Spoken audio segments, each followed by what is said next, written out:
Hey, hey, hey. Okay, audio looks good. Hi. Yes, Thursday. And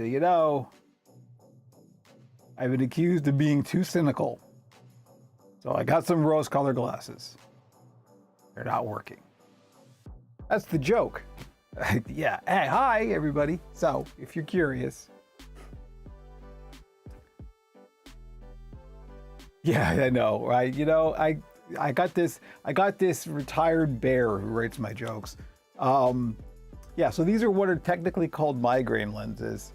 Um, I don't technically get migraines. I do get bad headaches. I know what the difference is because my wife does get migraines and has been like clinically diagnosed and has special medication for it. So I know the difference between an actual migraine and a bad headache. But I do get bad headaches, and also I work under really bright lights or stare at a screen all day. So these are, in theory, supposed to help with like eye strain and headaches and stuff. But they just block out the blue wavelength basically, which is the problem.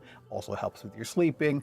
There's a mixed bag of clinical evidence about all this stuff, so it may just be a placebo, but they also look cool. So, and these are fully prescription. Like these are even bifocal, so I could work with them, and they look good too, right? Exactly. Thank you, JB. It's a good Dr. Teeth, Dr. John vibe. Yeah, I know, right? So yeah. Anyway, so that's the reason for this. Practical and fashionable at the same time, just like me. So anyway, hi, we're building puppets again. On this, I told you the Thursday thing would work. It is actually working quite well.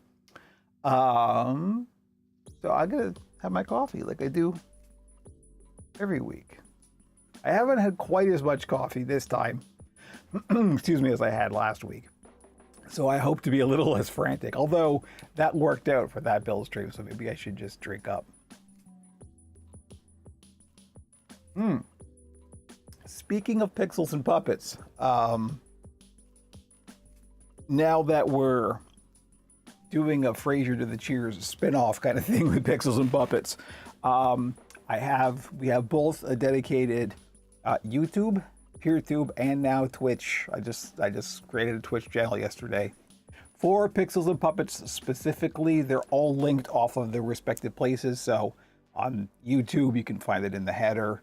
On PeerTube, it's just one of the channels on puppet.zone. And on Twitch, if you go down to the suggested channels thing, there's a link there to it. I hope to be streaming some video gamey stuff this weekend. We'll see if the timing works out. It'll be Warframe. It'll be Warframe. I'm gonna play Warframe. I'm gonna play Warframe anyway, so I might as well turn the stream thing on. And I don't know. We'll see if one of the guys maybe around wouldn't mind a little tour of some of this stuff in Warframe. I'm gonna be railjacking, which is the whole thing anyway. But yeah, so that's what's gonna go on. So if you wanna check out the non-puppet stuff that we do, you can sign up. No, there's no sign ups. You could just follow the Pixels and Puppet stuff. Anyway, speaking of puppets and not pixels, although puppets turning into pixels, as it were, we got some puppets to do, and so let's just we're gonna go to the wide camera, I think, because you got to see what's on the bench, as it were, here on the slab, the monsters on the slab, and there are in fact two monsters on the slab. So we got an ogre and a goblin. And yeah, it's a gray goblin. Hey, I just looked at the fleece I had and went, okay, let's make a gray goblin. So we're going to be finishing these today, hopefully. It should be doable to finish both of these today. And it's more of a question of which one we want to prioritize for this stream, because I think it worked well last week, and I want to sort of pick one, focus on that, and we'll finish that one, and then if there's time, we'll go on and do the other one. So they're both going to take probably about the same amount of time, so that's not it. I'm actually leaning towards the goblin, because if we do the goblin, I probably won't need to open the window, and it's a bit chilly today. Hello, my friend, I'm from Brazil, and I like your work. I also make puppets here for entertainment. Lots of tips from you. Excellent. Nice to see you. Welcome to the YouTube channel. I love the international audience. It's great. it's encouraging. You know, puppets are a universal language. So yeah, welcome, thank you. Eat. Ghost of Bodefeld on PeerTube. Late again, but it's because of the announcement of the Switch 2. You're not that late. I'm literally just starting, so well timed. Good for you. And yeah, Switch 2 is going to be a thing, huh? I'm not a Nintendo person myself, but I have, you know, I have a bit of a vested interest in keeping my ear to the ground on video gamey stuff. So we'll be talking about it on an upcoming podcast for sure. We'll see what our thoughts are. I know some of them already, and it'll be interesting. We'll see. It looks, for my first impression is, yeah, it looks all right. My name is Enrique Miguel. Thank you. I'm Enrique, I think. I think that's how it's pronounced. Please forgive me if not. Welcome, Enrique. Yeah, so anyway, puppets, huh? So I'm thinking I want to focus on the goblin, because the goblin, goblins are just, come on, they're goblins. What are you going to do, right?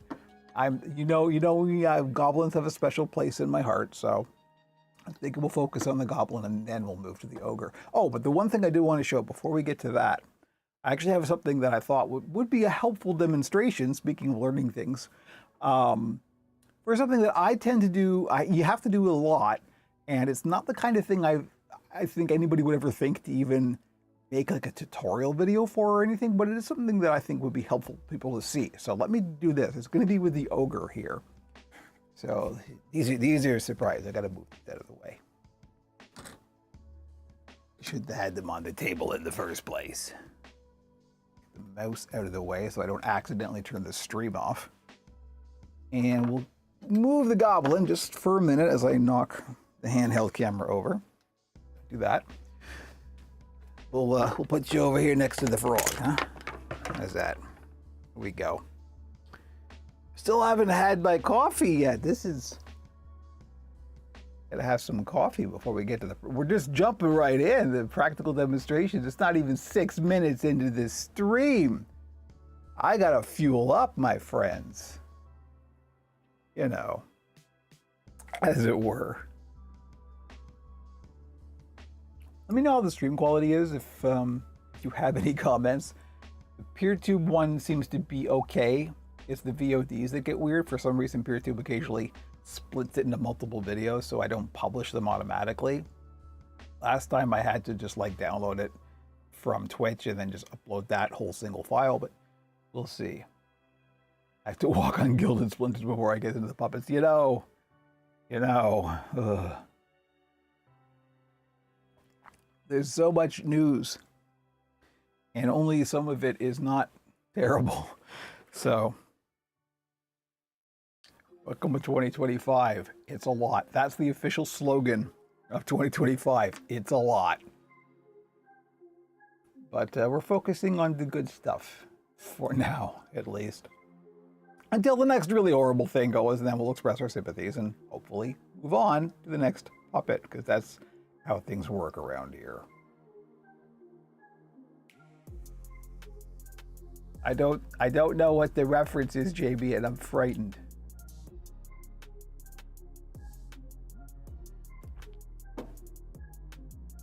Yeah, anyway, wow, brain. I think I might need that coffee. So that's what's the builds this week. Oh, right, yeah, right, the Alberta line from Walk on Gilded Splinters that nobody understands, not even Dr. John. R.I.P. Indiescape, hello! I don't think I said hello to Pinecone either. Hello, Pinecone. Nice to see you.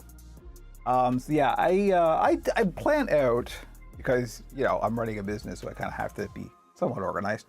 I plan out all my builds on a month-by-month basis. So I have a spreadsheet that I just make every month that is like, here are the builds planned for this month, and I know, you know, approximately how much stock I'm going to have, etc. and so on. I have to hit a certain target quota to sort of make sure I have at least enough equity. I hate these kind of terms, but you know, I need to make enough puppets so I can sell enough puppets to keep the lights on, right? It's just the reality. So I do have a minimum amount of building I need to do every month. And that usually equates to about 2 puppets a week. Sometimes more, sometimes less, depending on the complexity, etc. So this week was the goblin and the ogre. Next week is going to be another goblin and a little sneak preview of next week. It's going to be very exciting because it has some requests for this. The next drag queen dragon, the Dragon. There'll be another one. And this is the skull for the next Dragon. Which I was going to do this week, and then I did the design ideas just weren't coming for that, so I'm letting it go sit and the seeds sprout a little bit more before we get to that. But that'll be next week. But look forward to that, and definitely I'll be prioritizing that on the build stream because that'll be fun. New work laptops with adjusting settings still. Dark mode is on now. Good. Yes. Let me tell you, somebody who has suffered from various light-sensitive eye issues, every single app needs dark mode. Every single one. All the time.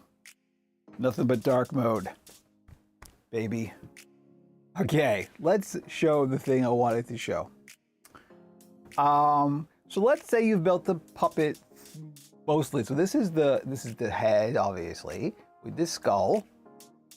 Sal, they love the prior Dragon, such a great vibe personality. Thank you. Yeah, and I'm hoping to. Obviously, I want to do different things. This might be similar to the previous one, but we'll see. I'll different color scheme or something. We'll switch it up for sure. It's the costuming that's going to get weird because the last one just used a feather boa, and that just kind of did the job, right? So we'll see. I'll probably just get different color feather boas for the different styles, but anyway, still mulling that over. All right, let's say you made a puppet. And this is all, this is obviously the arms are attached. This is just the skin though. There's no body insert in here. This is the thing I wanted to show. So here's the body insert. And a lot of puppets are built like this. So how do you get this into there, right? This is the kind of thing that people have to do a lot. And there are more helpful ways to do it. And one of the challenging things, I always have a clip in the mouth while the glue sets, just to make sure it all has some pressure and sets evenly and so on. Let's see.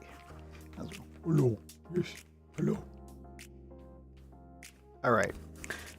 We got our ogre base here. Based ogre. What do you do to get the body insert into the puppet? Maybe this would be one of the few cases where the overhead cam may actually be helpful. So what you want to do is you want to stuff this in this aligned properly, right? Now, thankfully we have center line, so we do have a center seam here, and we have a center seam on the body. If you've got center seams, that's obviously the best way. Ghost of Botafield, my eyes can handle dark mode. It sees a lot of dots, so I look at a dark screen. That's not good. So I mean, include the option for dark mode. This is the only problem with this is when I stand up, you'll end up seeing my torso. I don't have to stand up for this. I stand up to work most of the time. I'm rarely actually just sitting in this chair. This is just for hand sewing. Greg the Bunny, nice to see you on Twitch. Hello. Shout out. Speaking of pixels and puppets. So yeah, shoving this in here and keeping it aligned is a challenge. And so usually you just kind of stuff it in any way that you can, and then you have to sort of shift things around, and it's a bit of a struggle. So this is what I do to kind of make it better. It's not perfect. Nothing ever is. But as I always am fond of saying, the old adage, perfect is the enemy of good. And this is good. You just have to fiddle with it, but you have to fiddle with it less than you do otherwise. So what I usually do, because the foam and the fabric, whatever it is, fleece or fur or whatever, are usually close to the same size, this can be a real struggle. So the nice thing about foam, of course, is that it's squishy and collapsible and you can do terrible things to it and it just springs back. So what I do is I'll take either the front or the back. In this case, I'm going to take the back. And I'll find the center. If there is a center line, that's helpful. And I'll fold it kind of like this. Does that make sense? Right? So I'll keep the front sort of in, I'll just fold it like it's two-dimensional and fold the back part inward. But still, and this means I've got kind of a line to follow. I know where the center is as I'm pushing it in.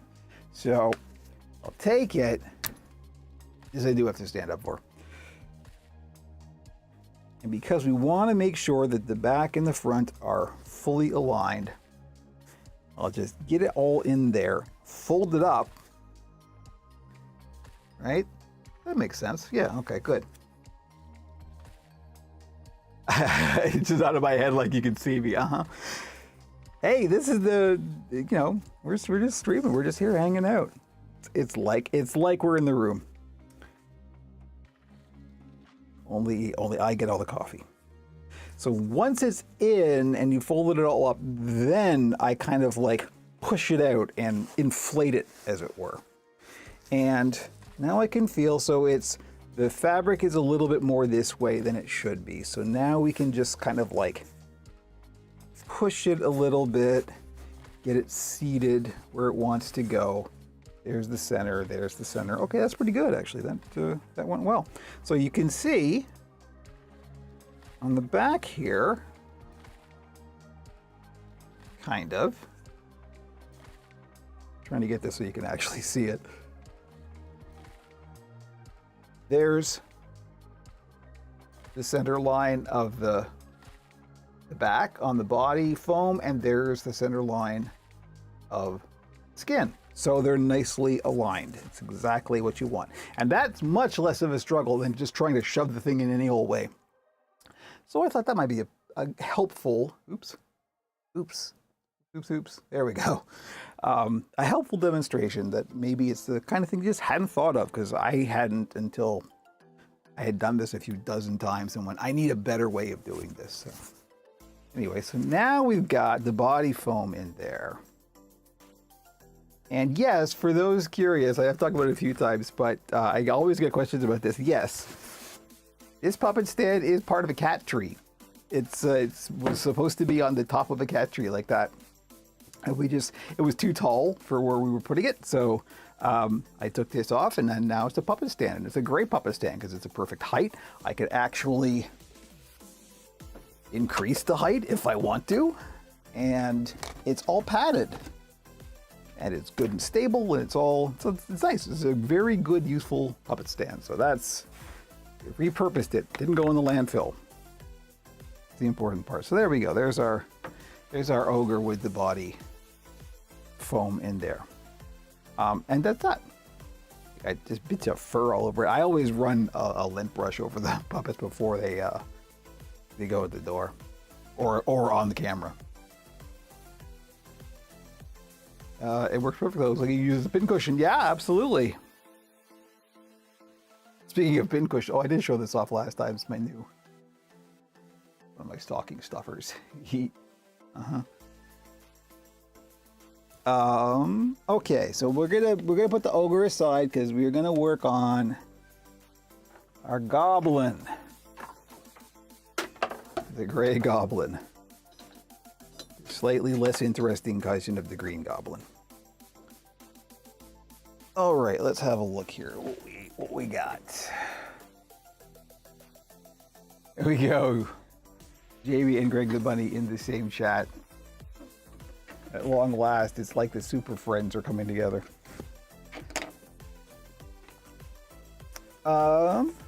There's our goblin. Hello. And so the first thing I think I want to decide is what we're going to do about. We're going to put a little bit of fur on it. Where the fur is going to go, and what color. That's going to be the interesting part, right? Because we've got a very sort of neutral, dare I say, dull base. But that just gives us more opportunities to have something interesting happening with the colors, right? So of the accent pieces. Now, you know what? I'm gonna swap out what I'm using because this thing is not stable. This is a bad puppet stand, but it's also tall, so I do have to use it occasionally. You could also just make a proper puppet stand, but who's got that kind of time? I'm gonna grab this again, because this is such a useful, it puts them at just the right height for when I'm doing the faces, right? So I have done an overbite goblin in a bit. Yeah, that's exactly what this is. I know Indies Keep recognizes this. If Leia's around, she'll recognize this too. My good old base goblin. So my standard goblin, we're going with a pretty bog standard goblin here, is they're gonna get ears and a fur collar and a little tuft of fur on the top of the head. And of course, eyes and teeth and claws. So one of the good places to start design-wise before you put anything else in is, of course, the eyes. The eyes are always the windows to the soul, etc. But that's where a lot of the personality comes at. So these are the eyes I was thinking of. And they're a little bit large, but that works on a goblin. So let's see if I can get to, yeah. See, these are, it's a little bit hard to show on the camera by just holding it, but these are like nice big bug eyes, right?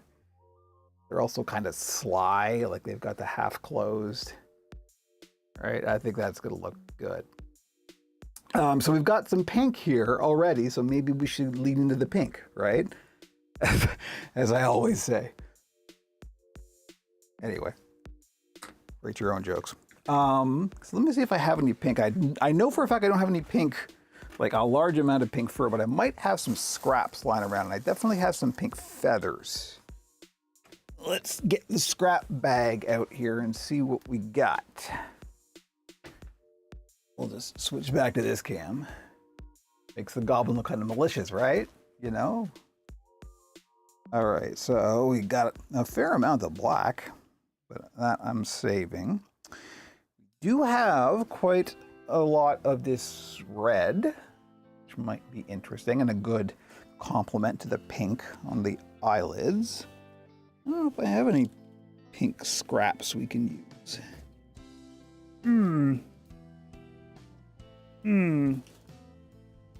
Doesn't look like there's any in this bag. There might be some more lying about. It's one of the better accent colors, so I do try to keep it around. I also have some green here, but kind of like the pink thing. I'm kind of into the pink thing, as the saying goes. Oh.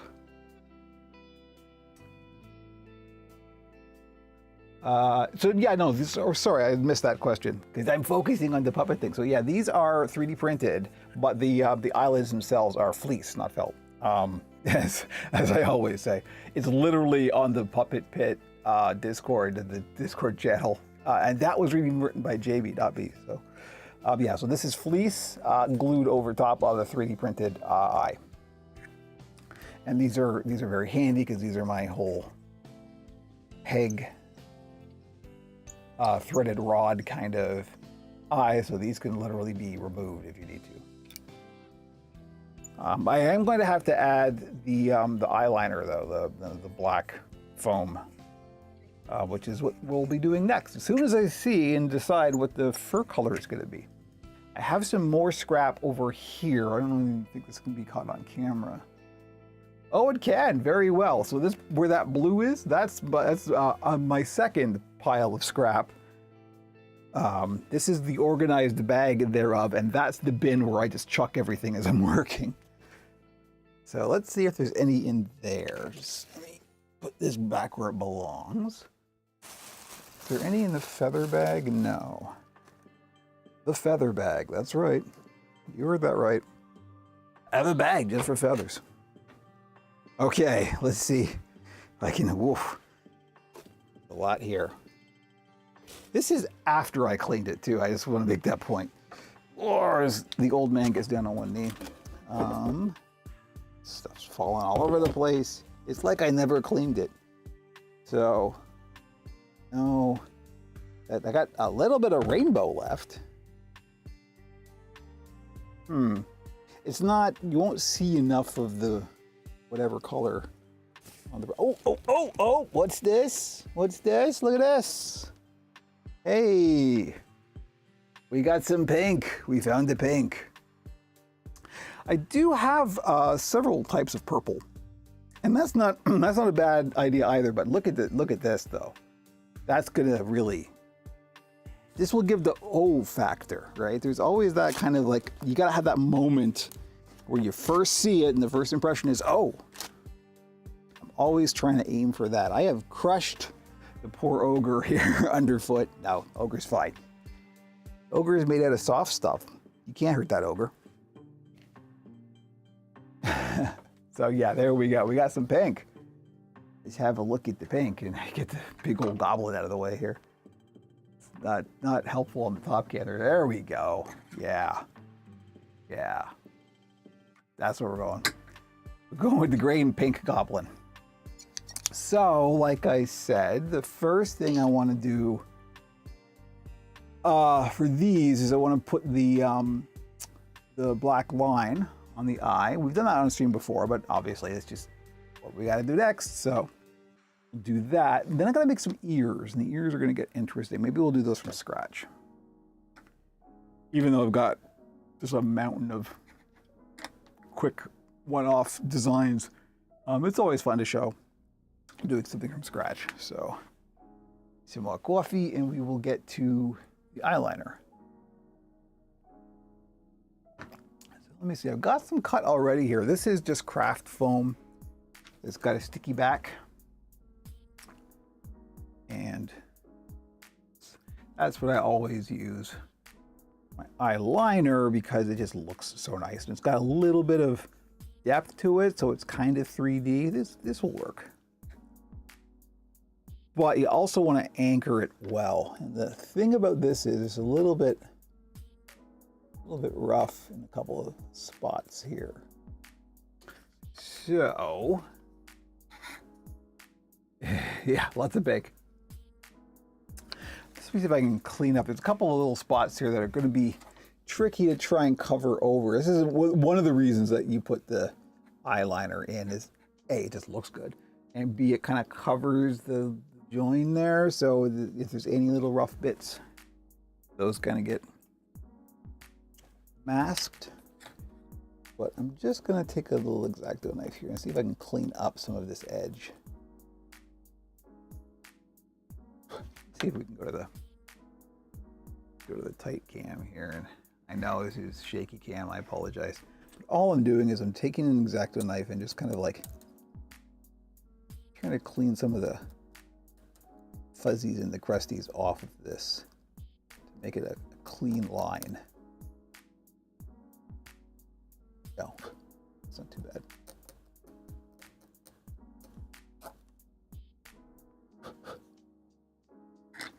Yeah, it'll do. That will do. Be very careful with the X-Acto knife, putting the cap on. Sharp things are sharp, and therefore can hurt you. So I'm going to take this bit of a sticky back craft foam. I'm going to cut it in half.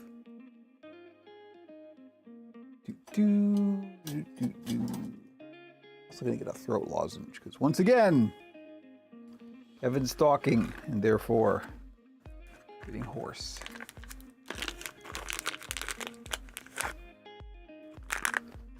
All right.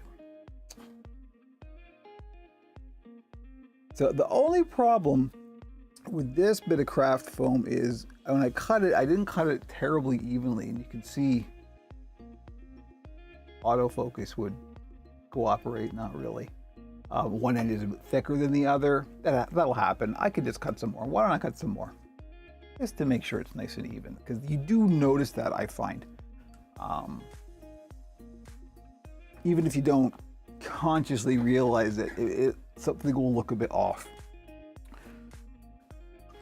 Now I gotta find some more sticky back craft foam. Why, here's some now.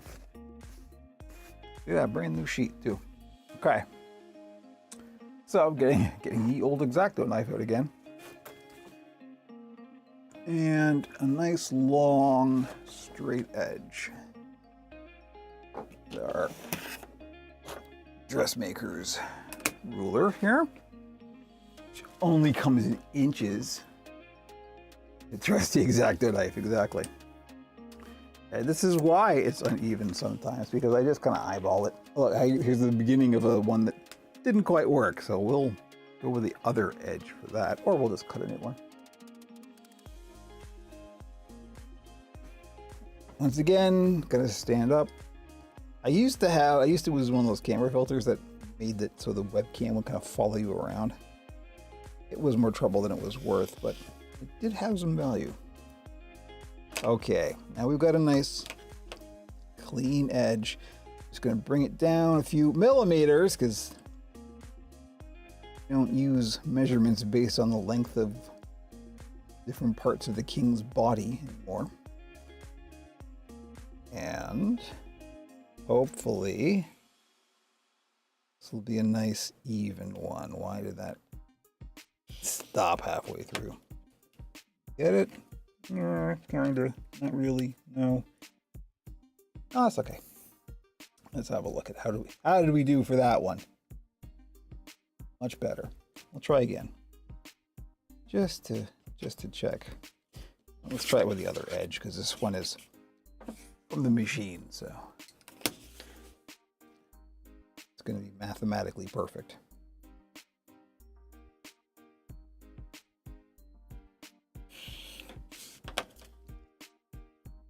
That's pretty thick, but that might actually work with these eyes. It does work quite well with these eyes. Let's go with that. I like that. All right. Me measure? Don't be foolish.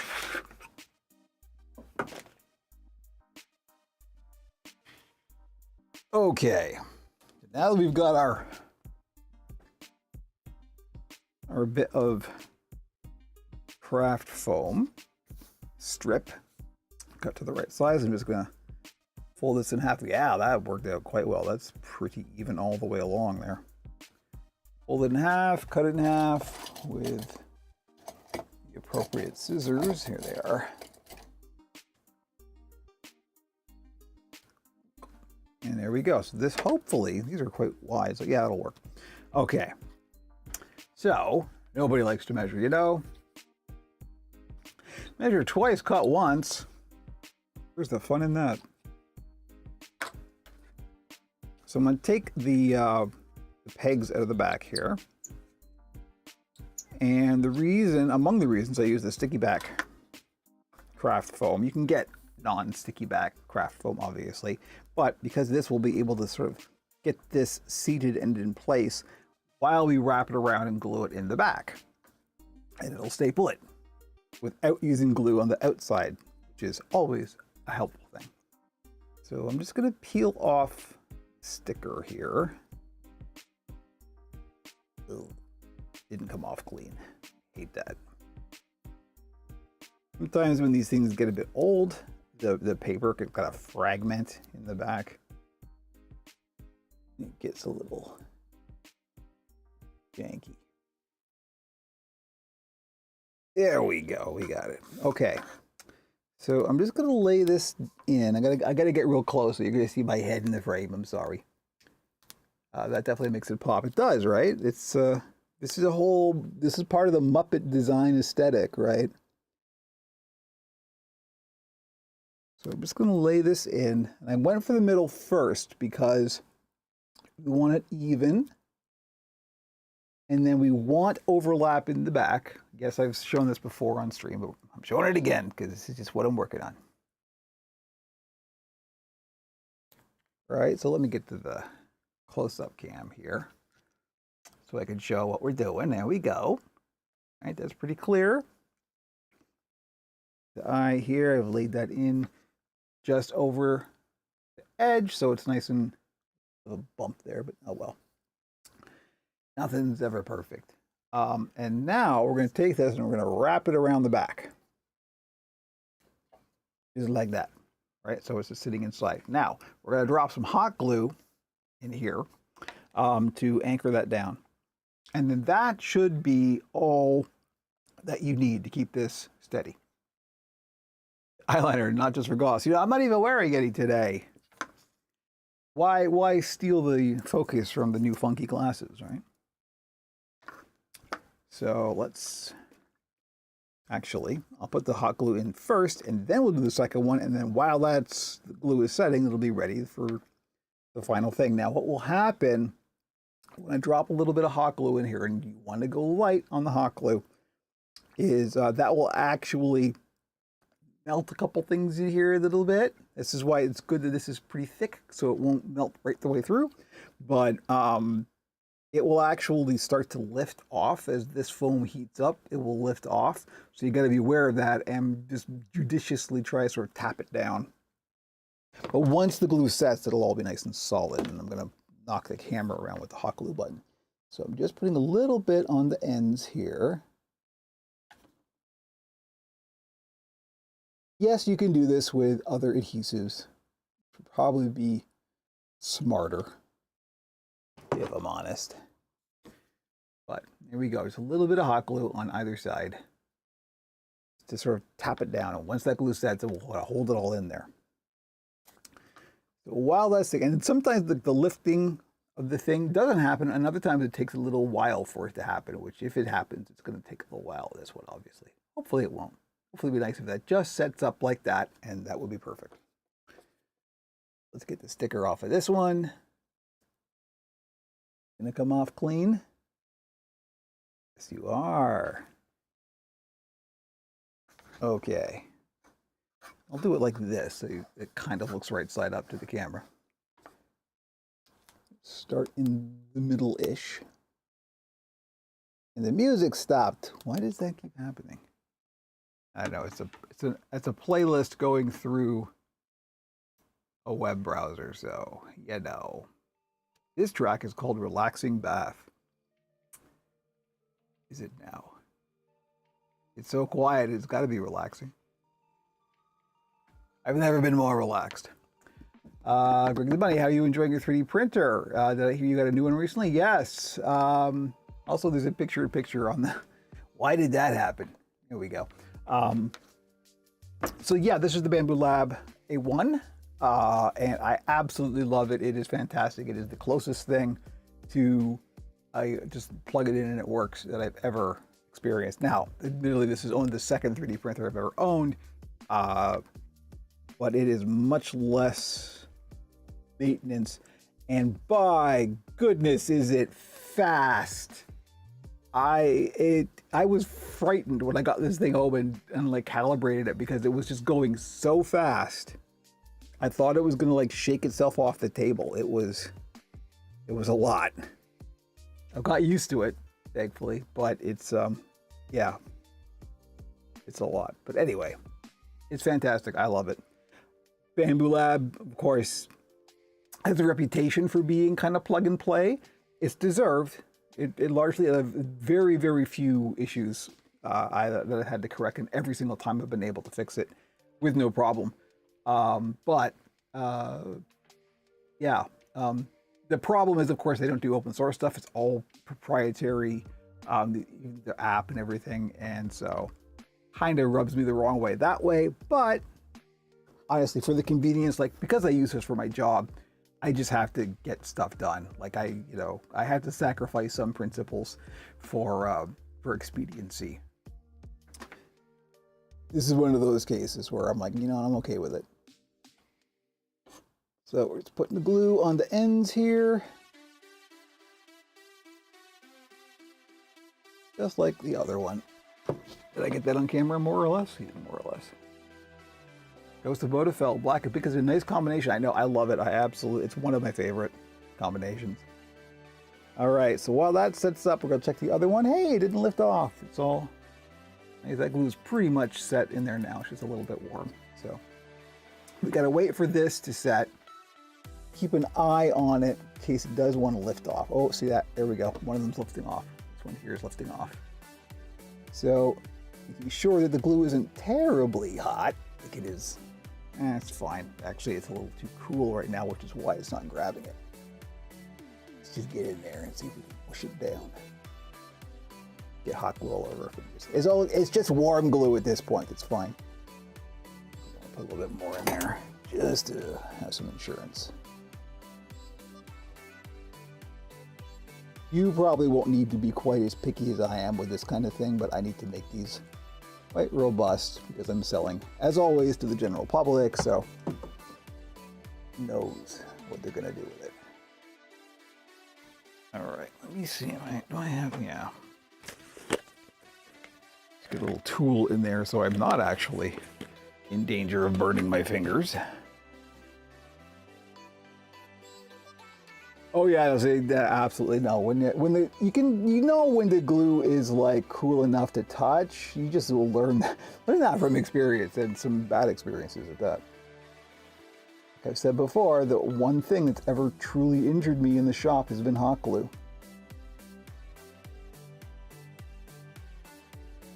All right, that should be good as it is. So we're gonna let that set up. And one day I think I'll like to have a first puppet made by you. By all means, you let me know. Be in touch, and we can always work something out. So I'm gonna take a little breather here. Streaming is always weirdly stressful. Sometimes it's relaxing and stressful at the same time. It's hard to describe why that would be the case.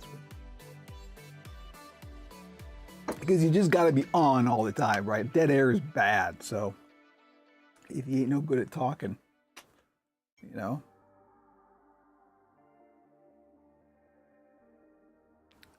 And it's even worse when the music cuts out just as you're taking a sip.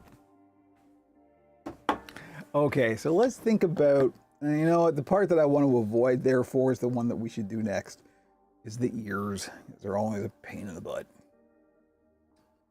So, let's think about this. So, of course, it's a goblin, so we want some nice pointy ears. And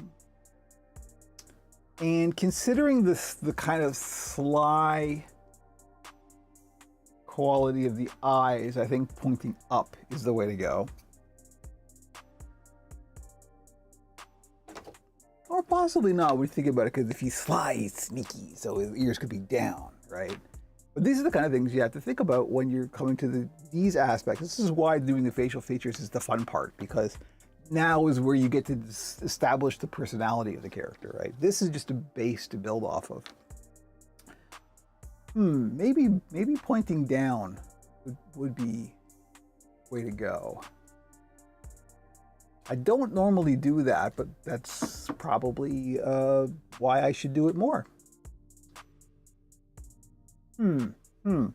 Chat, what do you want? Pointing up or pointing down? Is he an assassin or a thief? Right? If he's an assassin, pointing up. If he's a thief, pointing down. Huh? See where I'm going with this? First response I see is going to be the one we do. He waits for the streaming delay and gets another lozenge in the meantime. All right, Greg the Bunny, I feel like up. You got it. Assassin it is. The gray and pink assassin goblin.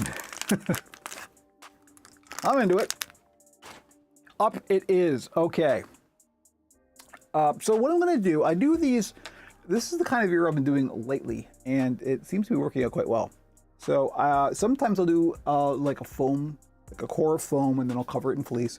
But the ones I've been doing lately, particularly for the ogres, is if they're larger, I'll just put like literally a piece of cardstock in there as the core, and then when you stitch it on, they'll have some floppiness. They'll sort of flop around a bit, and that's real good. You always want as much secondary motion as the term is as you can get, and the floppiness is quite good. So let's see. I gotta get some cardstock. I usually have at least a bit of a supply of. And although this is probably going to be identical to a whole bunch that I already have, let's just do it from scratch anyway.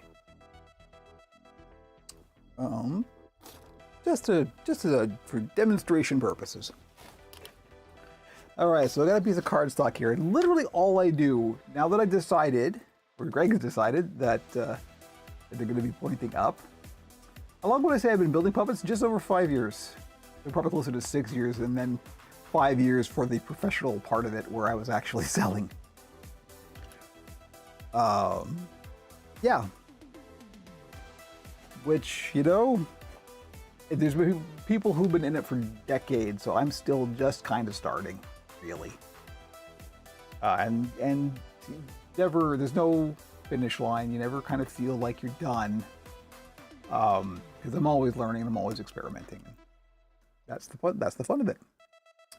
All right, so we know that it's going to go on the head, which has a curve.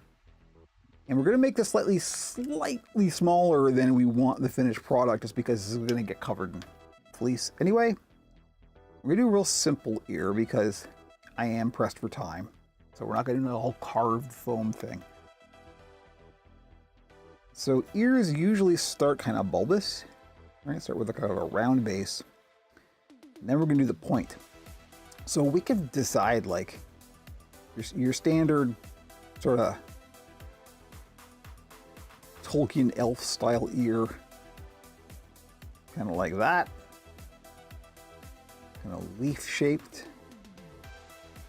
right? But we can go, if they're supposed to be pointing forward, we can even just like take it and make it go more forward like that. Might have a bit more personality. Let's go with that. That's neat. I think that's about the right size. So what I'm going to do is I'm going to cut this out. And that's literally, that's it. That's just sketch a quick thing. You just gotta feel it. It just has to have the right shape.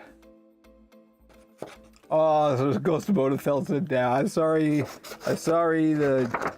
Greg was quicker on the draw than you. The Peer 2 may have a bit more of a delay. I'm sorry. We'll do the. There's going to be a goblin next week. We'll do that one down. How's that?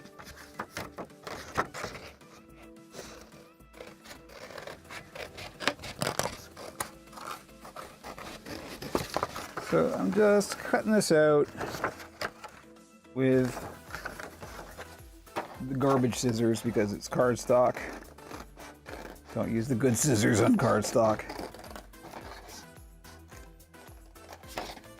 Okay. I'm putting this aside for use later.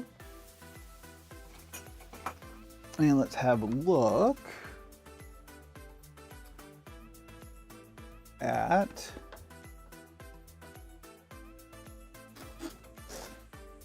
now, since we only made one, we're gonna have to kind of imagine. That's pretty good. That's not bad. You know, we can play with the placement. But that's even the curve here is pretty solid to where it's gonna go. So yeah, all right, good. We'll go with that. I'm gonna have to get the sewing machine out here in a bit, which I was hoping to avoid, but no such luck. Let's get some more of the gray. And try not to knock Nigel off the stand. Got some of the gray fleece here. So the way I do a real simple ear like this, and just keep removing next month to a new house we purchased finally, and with the newfound space, I'll rebuild my two original goblins. Nice. Both of them are kind of beat up. You know what happens. Congratulations on the house, though. All right, so we're gonna figure out where the stretch is going.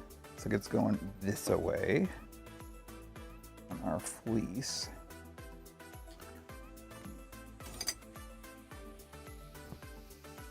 Carve this up a bit here so it's easier to work with. And so we don't want this stretch going this way. We don't want to pull the ear longer. We want the stretch going horizontally this way. So if the stretch is like that, it means this ear will have to sit like that in the pattern. So what I'm going to do, fold this in half. We're going to have to do this in 2 scraps, but that's all right. Verify that the stretch is going in the right direction. Well, maybe we can get both of them on here.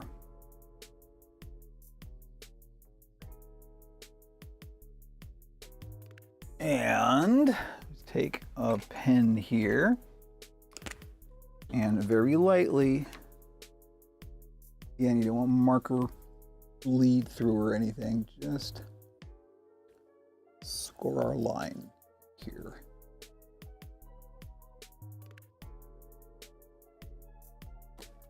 Like so. And can we, that might be a little too, because we've got, it's a little bit uneven in the back part here, and that may go over. Yeah, that's too close to call. We could do it like this. That's still really tight in there. Let's try it. Let's just see what happens. Goes wrong, we'll redo it. I'd just rather not waste fabric, to be honest. All right, so now that we're here, I'm going to just trim up these edges to make it easier to align on the machine.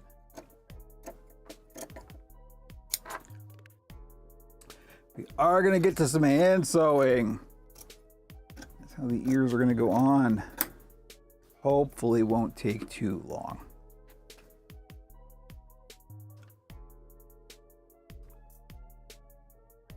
So front one, front and back for one. Yeah. Well, this is no, this is going to be both. This is 2 ears. You'll see. All we're going to do, because we've folded the fleece in half like this, we're just making a sandwich. We're making an ear sandwich. But what we want to do is make sure this fleece isn't going to move around. So I'm just going to take some clips here and clip them together. This is also how you do like a lot of features you could do. This is how I do whole arms like this. Yeah, that's why we doubled it up. I also like when if I have a pattern that's mirrored, this is how I just trace it once, like fold the fabric in half and trace it once. Doesn't work with fur because fur is so thick. And you also don't want to cut across the, you don't want to cut the fur length, right? So with fur, you do have to do a copy for each mirror.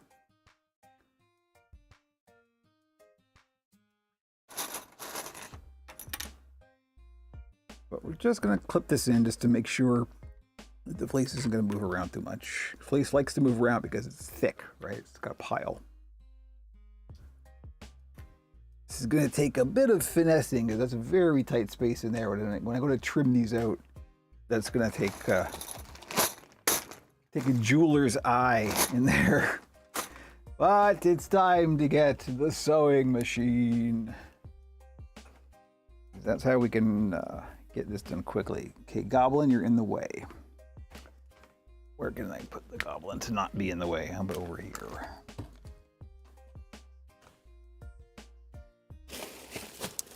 Okay, where are we? What camera are we on here? They probably want this for the moment, and then when we switch to the sewing machine, I'll get the handheld camera out. All right, here we go with the sewing machine. So, speaking of switching to the handheld, oh boy.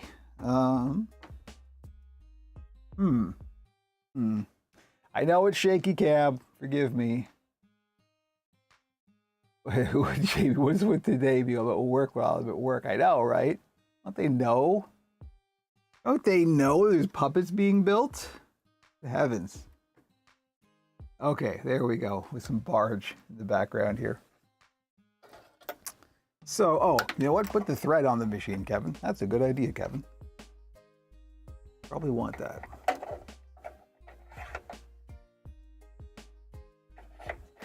You just thread the machine up. Who should label that one? The earthquake cam, the rave camera. If there was a way I could preview it, partially because it's a webcam, well, there might be. I don't know. my camera setup is a bit weird by necessity. What a surprise, Kevin doing something a bit weird. Okay, there we go. Thread the machine, pull it through. Come on. There you go.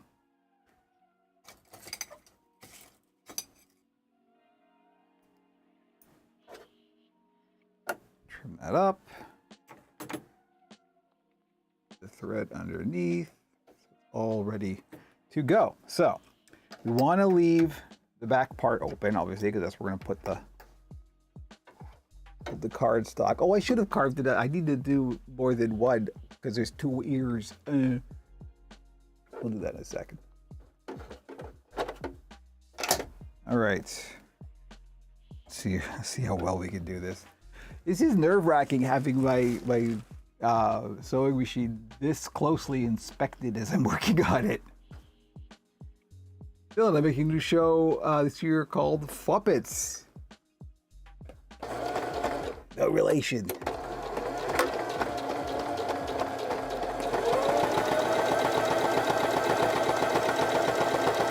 Isn't that what John Belushi called the Muppets on the first season of Sesame Street? The Mucking Fuppets or something like that?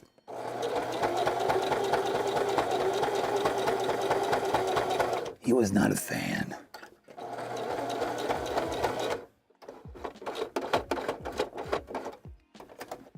All right. Oops. Sorry, I didn't mean to bang the camera there.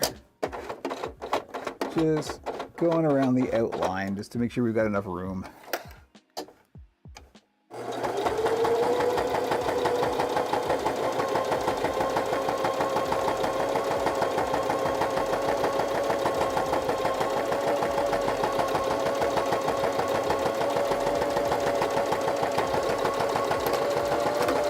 Okay, there's one. Jojo, hello, nice to see you. It's gonna be a goblin. We're goblining it up here. A gray and pink goblin.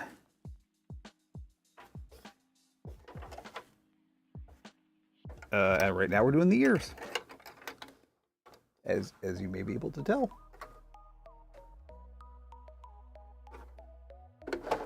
Okay.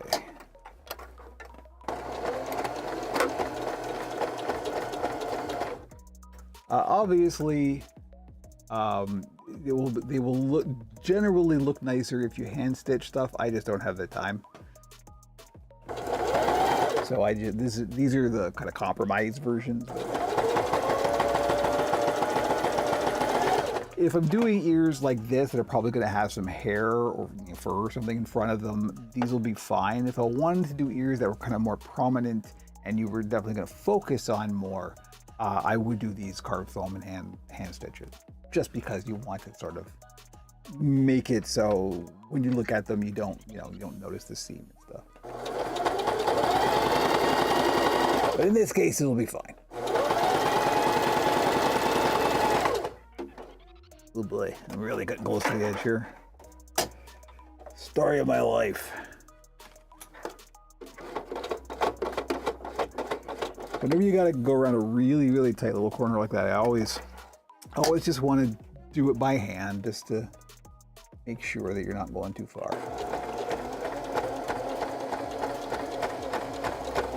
We got some thread not cooperating here. Uh-oh. Let's hope this will be okay. I guess we'll find out in a minute. That's not okay. Oh, gosh darn it. All right, hang on. I gotta rethread the machine. It got weird. It'll happen. Oh, I see what happened. I ran out of bobbin thread. Aha. Let's go back here then. Rethread the bobbin. That's okay. That'll be fine. We'll just go over the bit that we just did again, just to make sure it's not gonna come unraveled. Because that would suck. Thread this the bobbin way.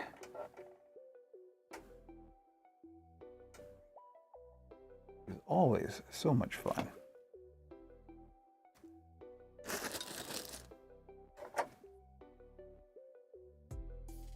especially with 56-year-old eyesight.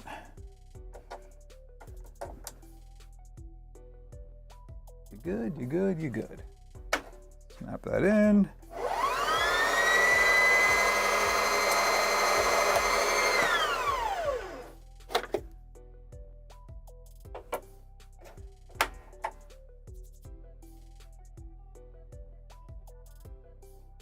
Greg the Bunny, would you be able to spill the tea on Oracle project you're working on? Yes, absolutely. None at the moment. I got nothing. I wish I had something. The Oracle doesn't happen until I get an idea. So until that happens, like I think I may have said on the podcast before, if y'all want to get involved with the Oracle, particularly on the writing end, I could use some extra brain juice. My brain juice tends to get all used up just getting through my work week. So, you know, the Oracle happens when it happens. So at the moment, I got nothing in the hopper. That was an easy answer, huh? Probably not the answer you wanted, but definitely not the answer I wanted.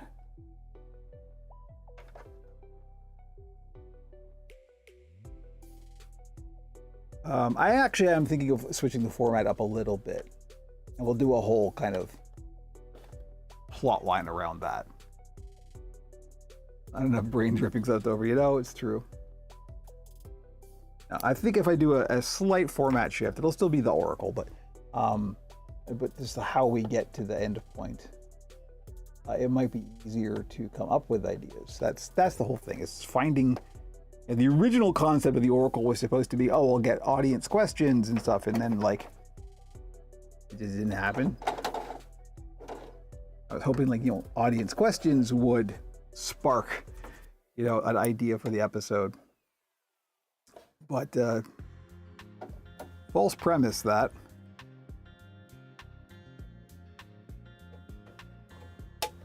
Okay, here we go. Now we are back here. So Indiescape might know someone who can help, not me. I'm like 100% improv. You know, I'm good with improv if I'm playing Frankie and only Frankie. I can't improv anybody else. Particularly not the Oracle.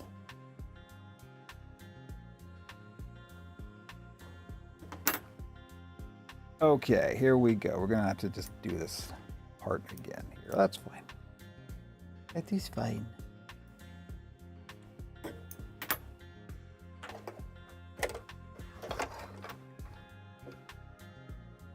If anybody wants to help with the writing part, just send in some questions. It doesn't have to be about any specific subject. Make it nerdy.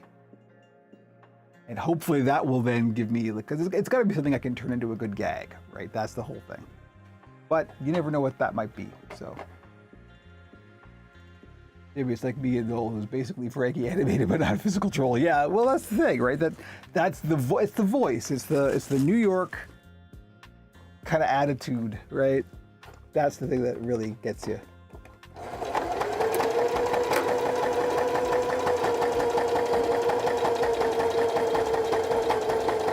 I miss New York. Just had to get that out there.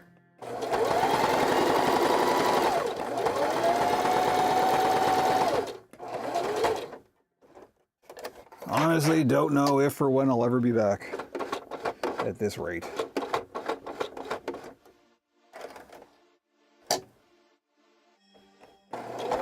For several reasons.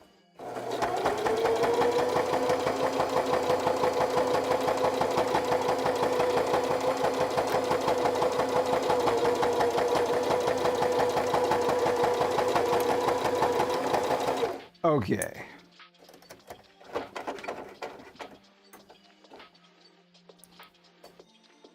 Oh, we're gonna get this out of here. So now that we've got this, we can mercifully put the sewing machine away. I'm gonna need this thread, so we'll take that.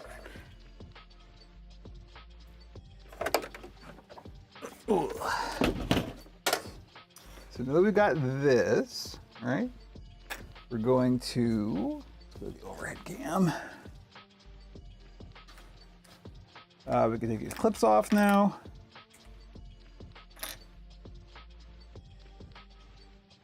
Get rid of all the extra thread lying around. For some reason, I ended up with all blue ones and one purple one. Don't know how that happened. So now that we got this, we're going to trim up the thread ends here. And just cut them out.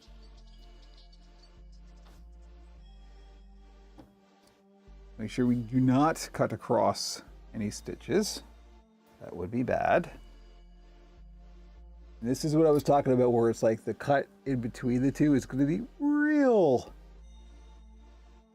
tight. But I think with enough care, we'll get there. Boom.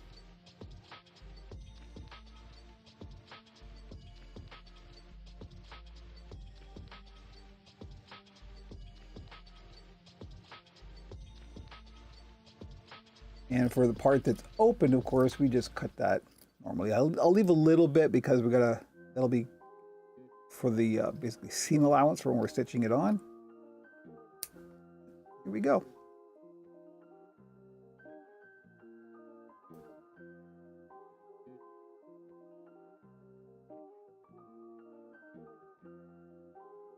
That's the next part. Is putting the cardboard inside these and then stitching them on. There's no way around that. It's got to be hand sewing, and it takes a little while. Where the good old ladder stitch comes into play. Okay, here we go. The New Jersey Pay toilet line really told you everything you need to know about Knoll, you know? It's true. Now, of course, like I said, I'm going to need another one of these because there's 2 ears. So at this point, like I said, this is the kind of thing where if you wanted to make a foam core, you could absolutely do that. I am going to go with the cardstock because it's not going to add a lot of thickness, and they flop around nicely. And I like the floppy aspect. So quote me on that. Where did my pencil go? There it is. Okay, let's make another one of these. But hopefully this has been instructive for somebody, because this is literally, it's like going from scratch. I'm out of lead in my mechanical pencil, and I don't know where there's any more. So I guess we'll just have to use a pen. Really going for it here. No compromises. Foam core is my favorite metal subs genre, yeah.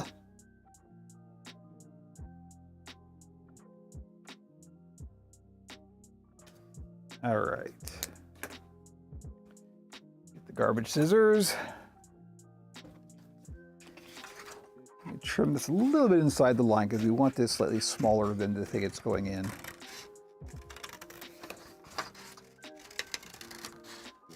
You don't want to overstuff it. These are going to look a bit overstuffed, but that's okay.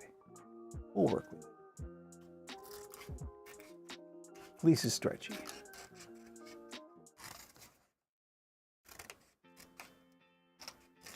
Okay, there we go.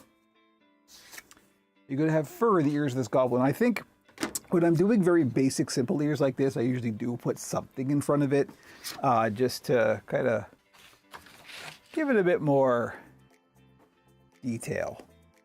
Because these are very, very basic. They're just a shape.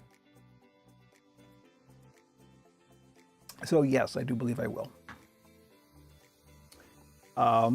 So all we got to do is, I got the New York thing all of a sudden, you see?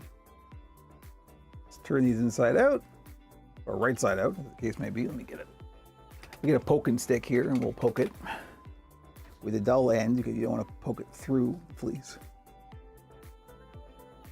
This is always the challenging bit, just to get the last little pointy bit out there.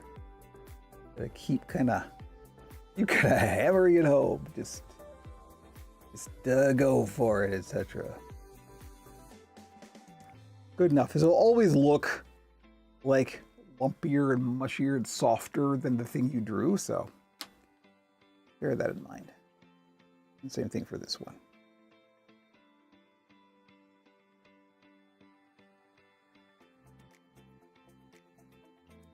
This is why it's good to, you know, make the core first and then put the fleece right side out and ladder stitch it up, because then you can get sharper corners and stuff.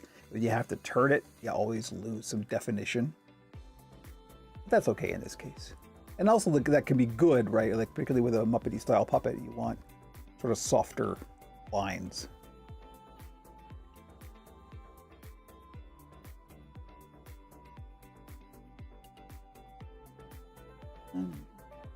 Want a little bit more of a point.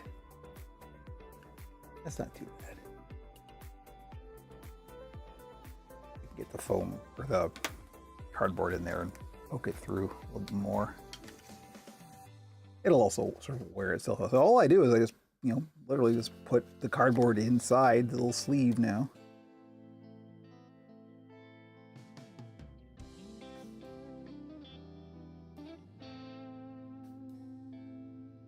And that's kind of it.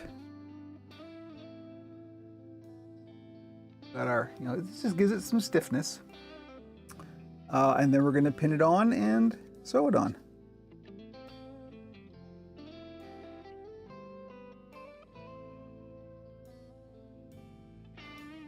And likewise over here.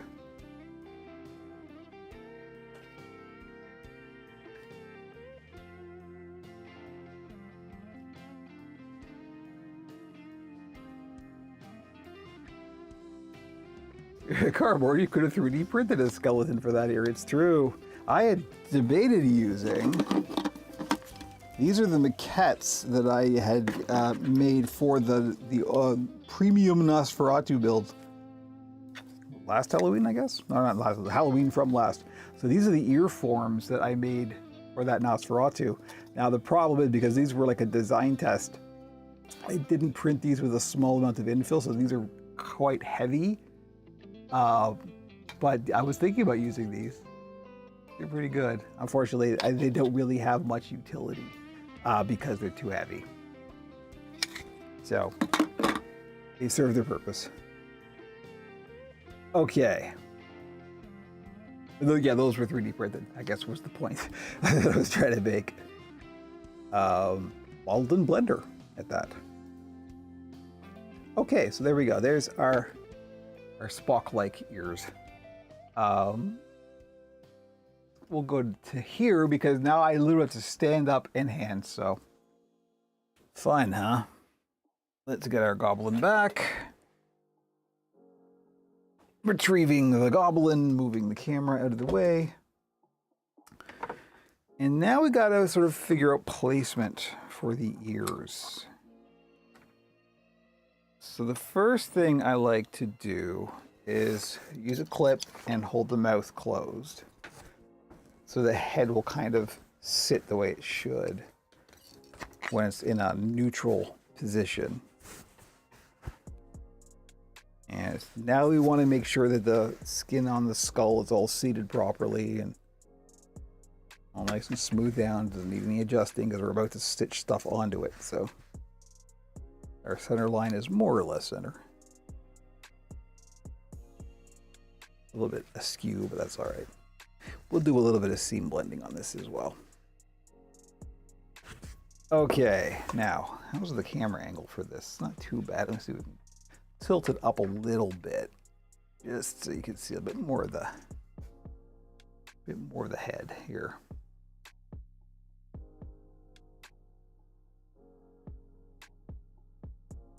Zuri, huh? But who's calling me? I don't know who's calling me. Sorry, I forgot to turn off the Do Not Disturb on my phone. Go to voicemail. Nobody ever calls me. And Do Not Disturb. There we go. Now we won't have that interruption again. Ears, huh?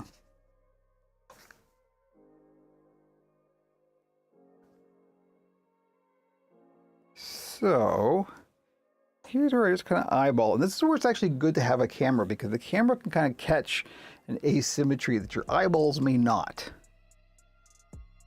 So that's pretty good. Could go a bit lower down maybe. Now, because we've got these really large eyes, let's see how those are going to work together with this placement.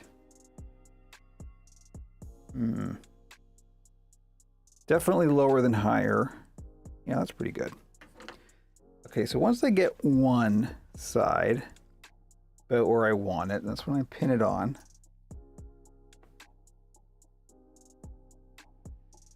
And so I'm just going through the fleece and into the foam. We're trying to get it relatively stable. Now, to stabilize this so it doesn't flop around too much, you kind of want to open the base a little bit. I don't know if you can tell what I'm doing there, but you kind of want to open the base a little bit and make a wider base, basically, with just the fleece. It's good to do that in the back more than the front, because that kind of changes the shape. So there we go, pin on each side. Then I'll just put a few more pins to hold it, because we're going to take these out as we stitch around. Oops, I got a needle in there with some thread on it. That's probably not what we want. Not yet. So whereas I don't have a camera that I can get in close enough with this to show you the stitches I'm doing, that's a bit of a bummer, because this is where the ladder stitch happens.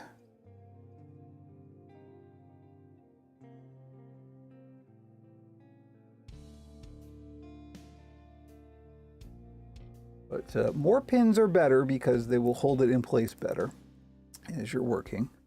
But I got 6 in here. Yeah, there's 6.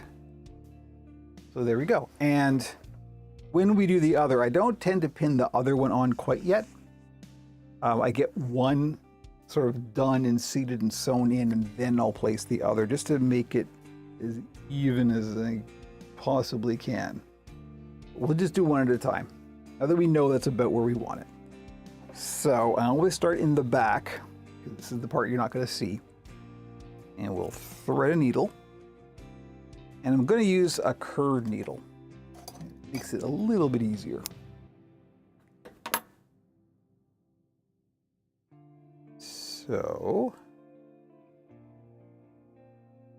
would you be able to talk about the controversial topic, the Henson stitch, asking for a friend? Oh, you know, we did get into that on the last build stream a bit. And about how, and on the podcast, the most recent podcast, we talked about it. The fact that it actually is controversial is just hilarious. I am, of course, firmly in the myth-busting camp of there is and never was any such thing as the Henson stitch. I know. Come at me in the comments. Don't worry, we'll get into it. One day there will be a full video. Someone has been listening to the podcast. Yes, exactly. The other controversy that we only kind of touched on and sort of briefly mentioned, because Andrew made a joke about, oh, I thought you were going to talk about fleece or something. And there actually is fleece controversy. It's about what is Antron fleece. In fact, Shigeru Miyamoto wanted to become a puppeteer when he was a kid. This is from PureTube, by the way. There is a video with him visiting the Jim Henson Company in 2015 because they made the puppets for the Nintendo E3 Direct in 2015. Nice. Okay, so I like I said, unfortunately I can't get this, or can't get the camera close enough. This is literally as far forward as it could go to actually show you what I'm doing, but we're gonna ladder stitch around the base of the whole thing.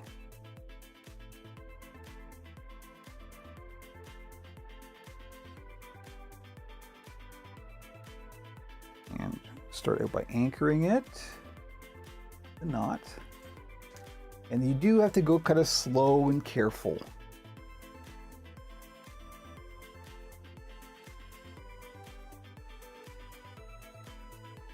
So the fleece I am using in this case, this is actually just straight up polar fleece. This is the kind of stuff you can go into any big box store and buy for, like, you know, sweatshirts and stuff like that. I have always been a big advocate of using accessible materials. So this isn't the fancy stuff. This is just a regular old, cheap and cheerful polar fleece. And you can get it in a bunch of different names. Sometimes it's called anti-pill, usually just called polar fleece. But you can see why this takes a little while, because, yeah, patient makes the puppet, exactly.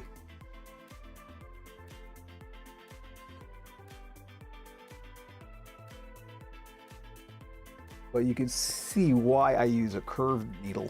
It's like an upholstery needle. See that? Kind of see that.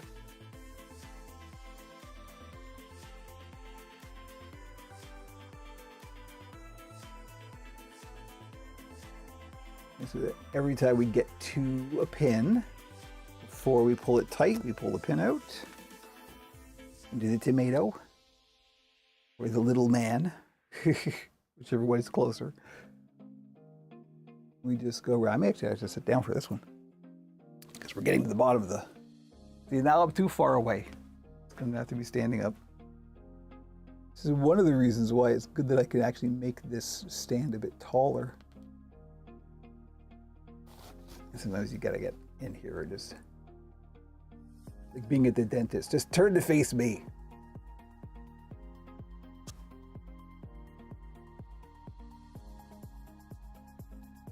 He says, speaking from a lot of experience.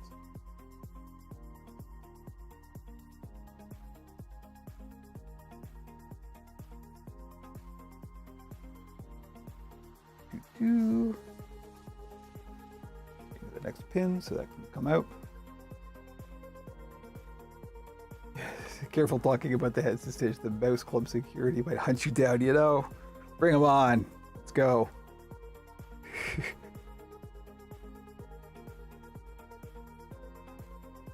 Get the puppet fam after them. You don't want that.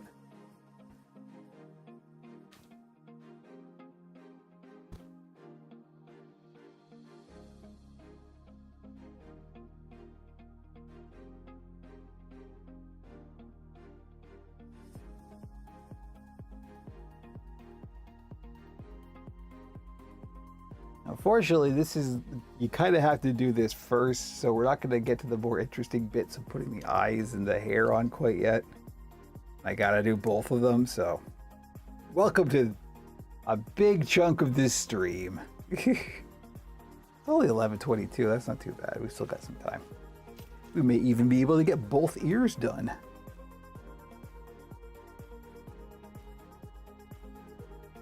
But yeah, this is the quick way, believe it or not. Well, I guess that the really quick way is if you just glue them on. That would definitely not be preferable to doing it this way. Also because then this at least, if it goes really wrong, you can like pop these stitches and take the ear off. If you glue that in, you're done.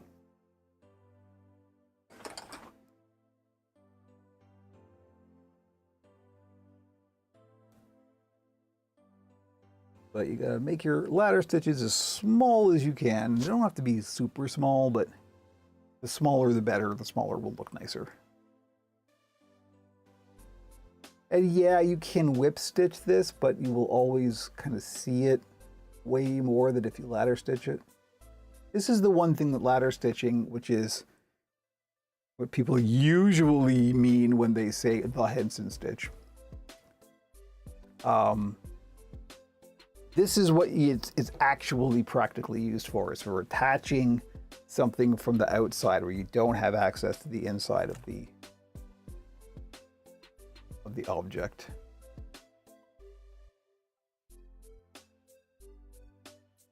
With the mouse club, I recently saw someone selling Kermit kits for 175 euros. Is it possible? Is that possible if you're not from Mouse Inc. and have a license? I wish there were licenses. I would apply because I can make a pretty decent Kermit. No, that is absolutely not licensed, I guarantee you. People still do it, but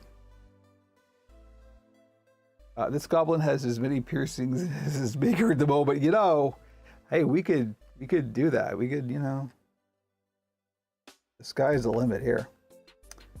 Yeah, no, anytime, if you see somebody selling Muppet replicas, they're not licensed, guaranteed.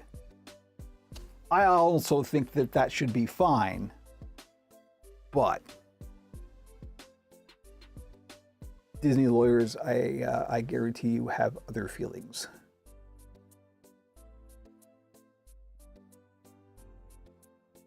I know some very, very good puppet builders who do Muppet replicas.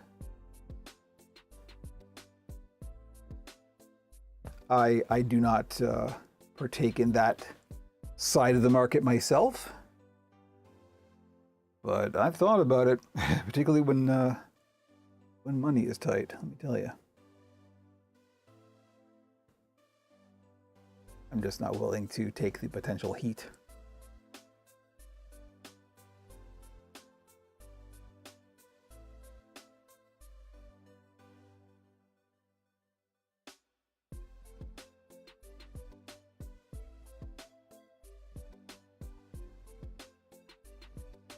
It makes me feel a bit dumb playing by the rules. You know, again, it's a whole, like, you gotta like, feel out the landscape for yourself. Don't be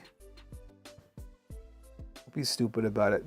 I've talked about this a long time ago, but the one place I ever had a bad experience in the puppet community was getting ripped off by somebody selling, this is before I started building, somebody selling Muppet replicas. And there's a couple of notoriously bad rip-off artists who do Muppet replicas and will almost certainly take your money and run. So that's another reason why I'm like, you know what? If you want a Kermit or something, learn puppet building. It's the best way. It's no problem making something for yourself, as long as you're not selling it.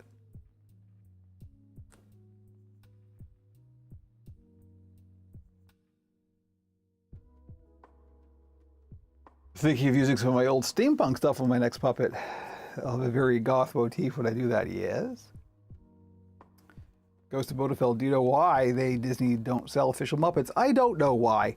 I've always felt that it's a real missed opportunity because, I mean, Jim was actually quite against selling. This is why all of the Muppet stuff that you found, even during Jim's reign, they were always like either dolls or something that definitely wasn't a replica, right? He was always really strongly against doing replica builds. And I think that's just kind of carried over. Part of it is like, you know, it's an accountancy thing. Like, what I would love to see them do is have a licensing program where reputable builders can apply for a license. They get a cut, obviously, as the copyright holders, but there would be officially licensed Muppet replica builders. That's the way to do it. It's legalization. Which seems to be fine. But again, it's all because then you would have to get into like accountancy, just like having the staff to make sure that you're getting the numbers right and everything right. The whole idea behind that is just the Muppets aren't a big profit maker, right? So that's not where their marketing team is going to focus their efforts. So it would just be more work than they feel it would be worth to them. It would be great for the community and help eliminate a black market, but it wouldn't be profitable enough. And that's the metric by which we measure everything. Is it profitable enough? Not just is it profitable, it would almost certainly be profitable, wouldn't be profitable enough. And that's the lesson on capitalism, kids. Enjoy. Have you ever built a puppet with a top hat and monocles? Well, no. The closest I've done to that is there's a currently on the shop. There's a witch, There's a small witch that's got a witch's hat. It is actually 3D printed and is very top hat-like. But not a monocle, no. Although, probably should. I've done glasses, of course, like Jelly Roll, for example. Those are actually a real pain, to be honest. To just like, align them and get them so they're not moving around.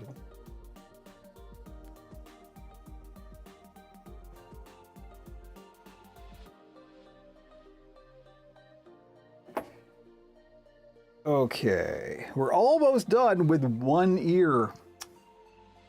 So anybody else want more lectures on capitalism while I'm so on the other ear? Go on, get me riled up. Don't do that. What I actually need is more coffee. I'm out of coffee. I think we're about to have when this ear is done, I'm gonna go get some more coffee.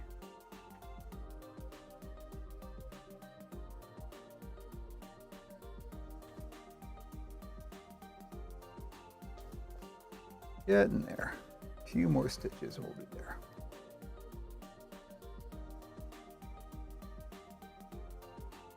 I gotta have a button that will turn off the picture-in-picture for shots like this, because you don't need to see my torso.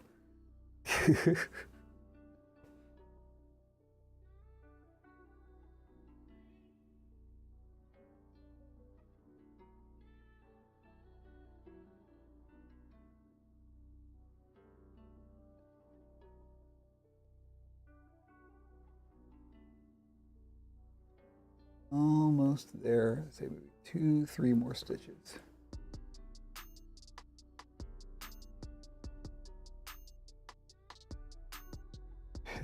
Your torso, not but your elbow's nice, you know. Is it though? I mean, hey, each to their own.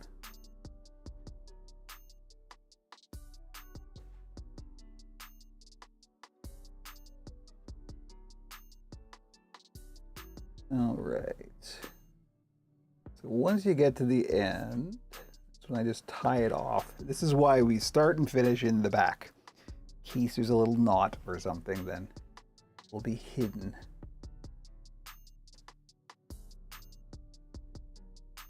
Sometimes the thread can get a little stubborn when you're tying it off at the end.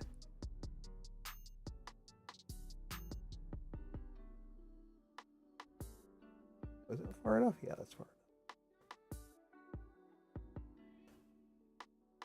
Okay, so pull it through. Make sure it doesn't tangle. Loop. Pull it tight. Hopefully the thread will behave. Yeah, that's not too bad. And I usually like to do a couple just for insurance. Make sure it's nice and strong.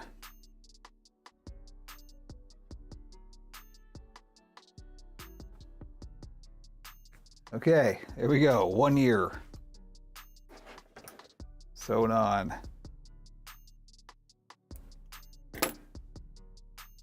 Wasn't too long, was it? It was what, like 10 minutes or so? I have no way of estimating. I have no time. Is just, believe me, when you're 56, time gets weird. Okay, there we go. A nice goblin here. I'm going to get some coffee, and I'll be right back. Enjoy the be right back screen.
Oh, right, here we are. So yeah, thinking more about like the whole, why doesn't Disney allow officially licensed replicas? It's like, it really is like a staffing issue, I think. This is just speculation, but like, because if you had that, love the red puppet on your pause screen. That is that's another goblin, very much like this. That's Arson, Operation Puppet community member Leia. That's who owns that one. It's a special goblin. So yeah, if Disney did say, okay, we will officially license Muppet replicas, they would either have to get the factory and all that stuff themselves, or they would have to license builders. If they do license external builders, outsource it basically, there would have to be some kind of quality control, right? So they would need staff to deal with this. And that's where I think it would just not be worth their while. So that's why I don't think you'll ever see it. They would either have to make cheap, crappy knockoffs, or, right? Look at all the trouble that, who was it? Master Replicas or something went through when they did their Muppet replica line of poser puppets, like the photo puppets.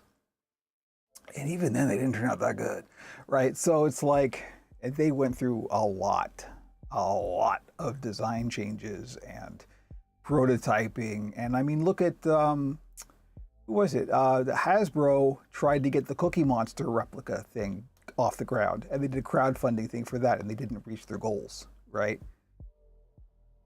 Yeah, exactly. Indiescape would be a lot of logistics, and the Mouse Club always says a lot of third parties because of it. Yep.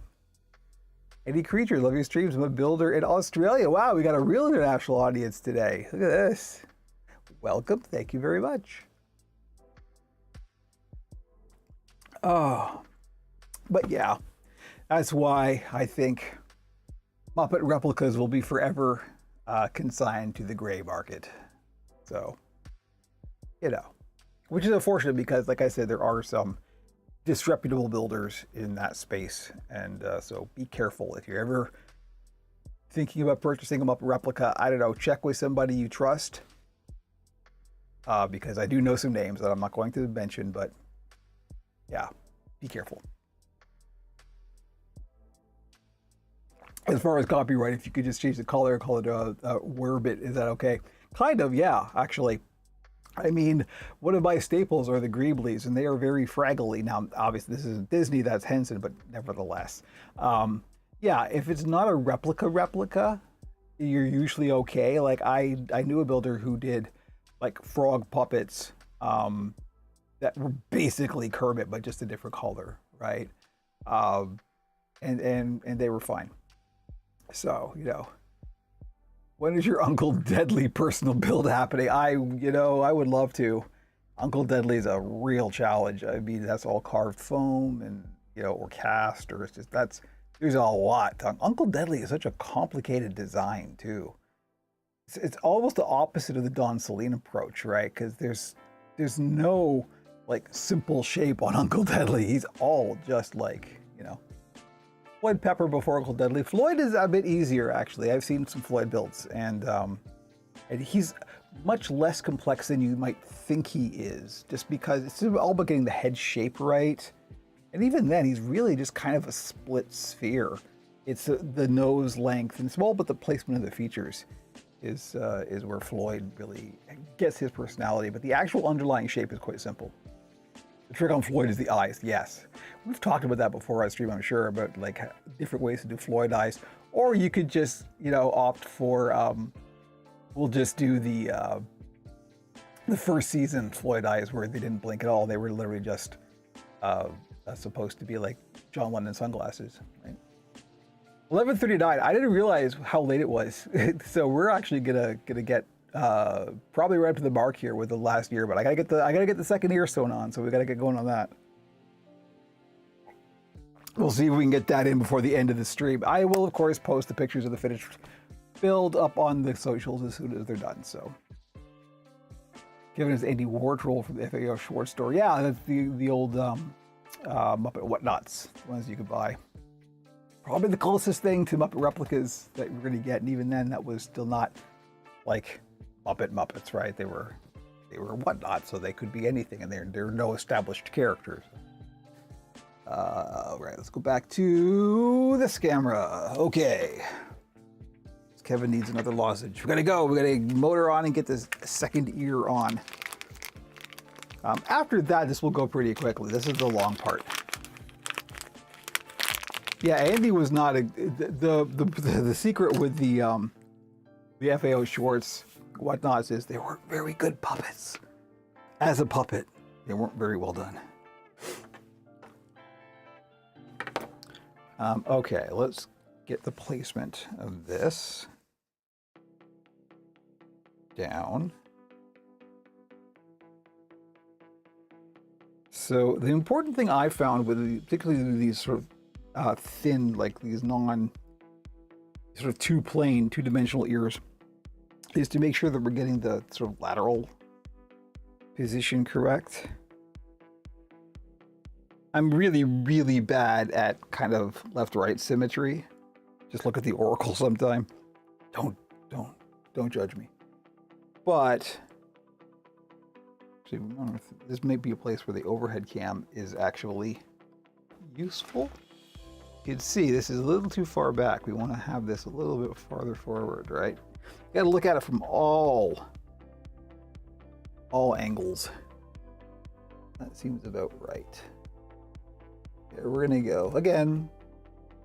Perfect is the enemy of good. I don't worry too much about getting it 100% symmetrical. And then with the bottom, I always look at where the curve of the cheek, the curve of the cheek is here, and where does the bottom of the ear sit there? It's just kind of right at the curving bit there. So we'll put that in like so. Thank you, Greg. You know, it'll do. It'll do. Once the hair gets on here and everything, we'll kind of pull it all together and hopefully iron out any little imperfections. You have to think of the whole puppet, not just individual pieces.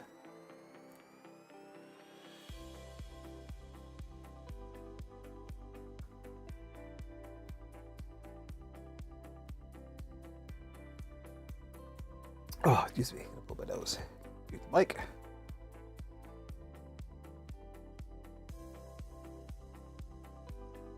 All right.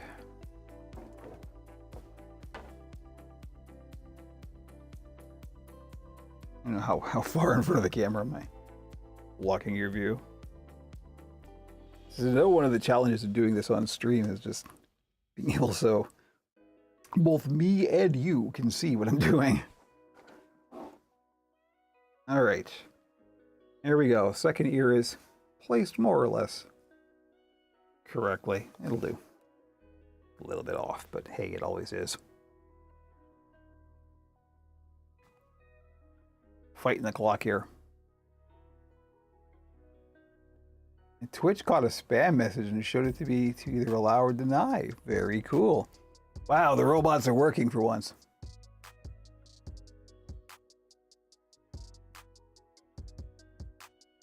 Which learns eventually, yeah. So as I said at the top, for those of you who are new, there is a second channel now for the non-puppet stuff, which will be tech and video gamey stuff. Pixels and puppets on whatever platform you're currently watching on, there will be a way to get to it. On YouTube, it is in the head banner. On Twitch, it is in the recommended channels. And on PeerTube, of course, it is just part of Puppet.zone. FYI, if you want to check out more of my streaming stuff. Hopefully the first actual stream will be this weekend. Gonna get some Warframe on. Jamie, I'll be in touch to see what your schedule is.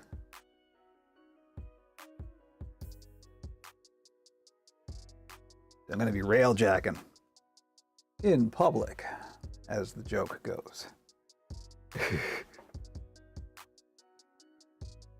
And yes, Jamie, if you are able to join, which would be great, and we want to do some Railjack. Don't worry about not having Railjack unlocked because you can just join my crew. Or we can go get you your Railjack. So, all good.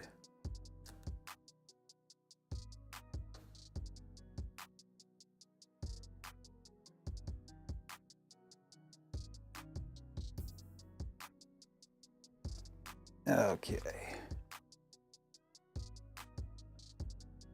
You get a new Warframe after 12 p.m. today. Nix, nice. Do I have Nix unlocked? Yes, I have Nix unlocked. Who did I just got a bunch, to be honest. I'm going a little overboard, I think, but it's fun. Just got a couple of primes too, which is nice. I'm currently leveling Atlas, which is interesting. Never thought I'd like Atlas, but this is one of the nice things about Warframe is it's constantly surprising me. Like the things I assumed I wouldn't like, I suddenly like, oh wow, this is fantastic. And Atlas seems to be one of those. I'm at the point now where I'm starting to think Steel Path. I'm like starting to like build out some higher end game type arsenal, getting some Incarnans. If you don't know what I'm talking about, I pity you because this is so much of my brain is being occupied by Warframe these days.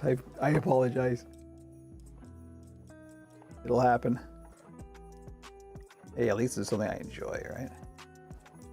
It's nice to hear somebody not complain about video games for a change, don't you think?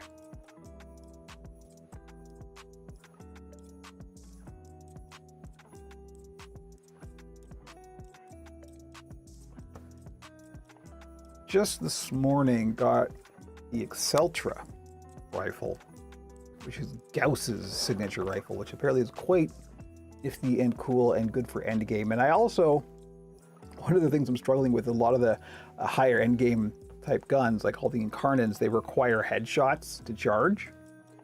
And I play with the controller because I'm old and have bad reflexes. And so getting headshots is a bit of a challenge for me. So I'm trying to look for weapons that don't require headshots. And the Exceltra looks like it's one of them.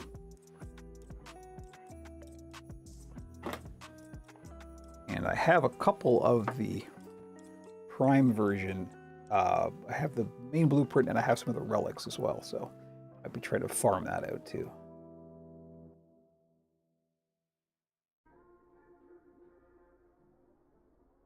I love the banter, so I'm here for the compliment and the enjoyment. You know, good. Because once you get me started about Warframe, obviously, it just keeps going. Why am I pointing this away from the camera? Good question. At least give you something to look at.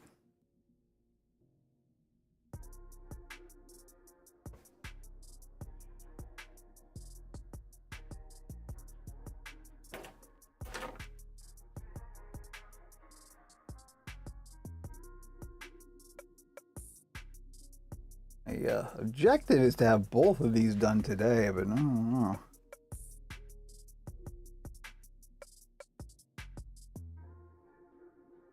Well, I wasn't actually planning on doing ears for the ogre, so that may go a bit faster. Nose may take a bit, but.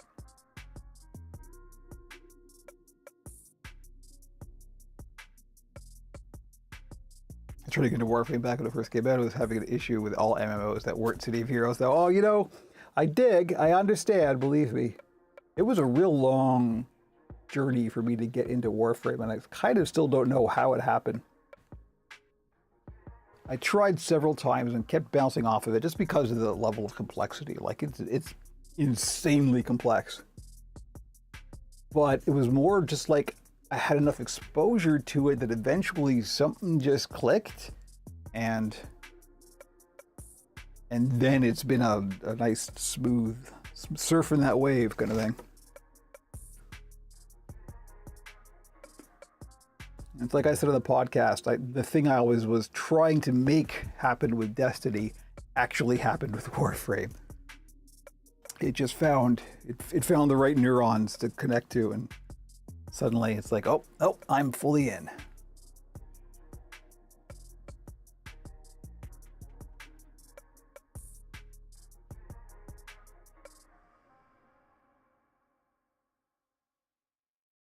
It's actually getting quite warm in this room. This is the problem with this little room. It's either too hot or too cold, always. That would be just right.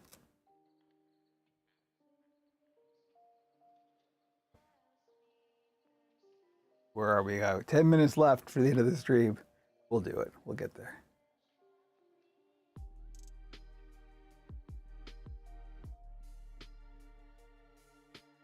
I'm also excited for the mystery ideas we discussed in the podcast. Yes, absolutely. That's yet another thing. We got some stuff to do.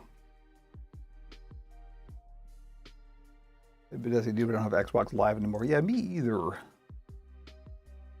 However, I was going to say to the guys, if you ever did want to fire up Deep Rock Galactic again, just let me know and I can reactivate my Xbox Live account. Because, like, boy, there must be a technical reason why they haven't done crossplay on Deep Rock Galactic. Because if there was ever a game that would benefit from crossplay, good heavens, Deep Rock. You don't need me to tell them this, but wow. It's kind of like Warframe in that, like, it's just got a really good vibe around the developers and community. Like, it just, people who like it really, really like it, right?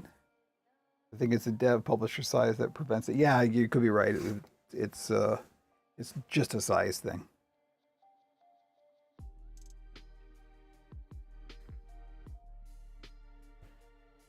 Which, speaking of Warframe, that means that's kind of wild that Warframe does, because it means they're big enough to make those deals, you know?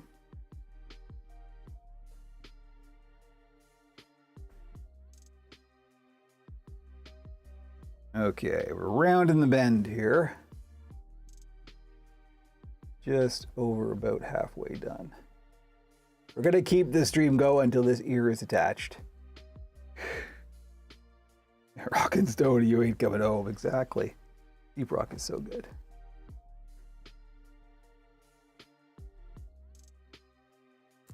Yeah, because I would say if they had crossplay, I wouldn't need to worry about having Xbox Live, because I could play wherever I was.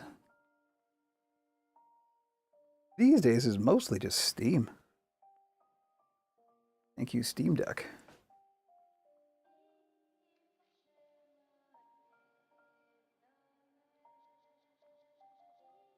Yeah, like, despite the fact that I've got PS5 Pro, it's still Steam.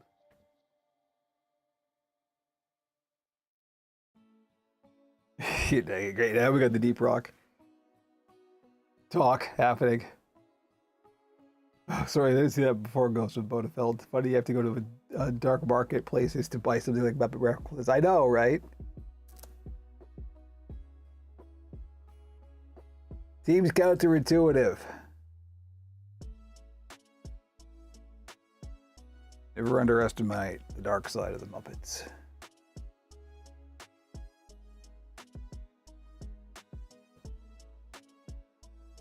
The questionable legality of Muppets.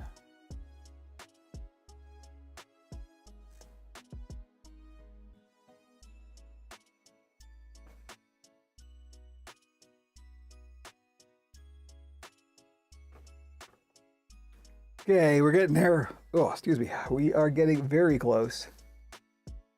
Finishing this year. Can't believe that's all we had time for on this stream. If I wasn't talking so much,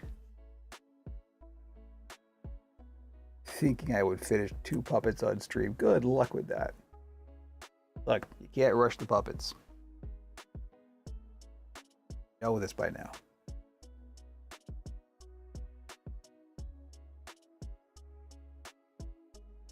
Still, I think the Thursday thing is working out, because this is the kind of thing I don't normally get to show on stream, right? And now I am. You can see how I do it. Which seems foolish for somebody who's trying to make a living off of this, but I am also not mean-spirited, so share the wealth.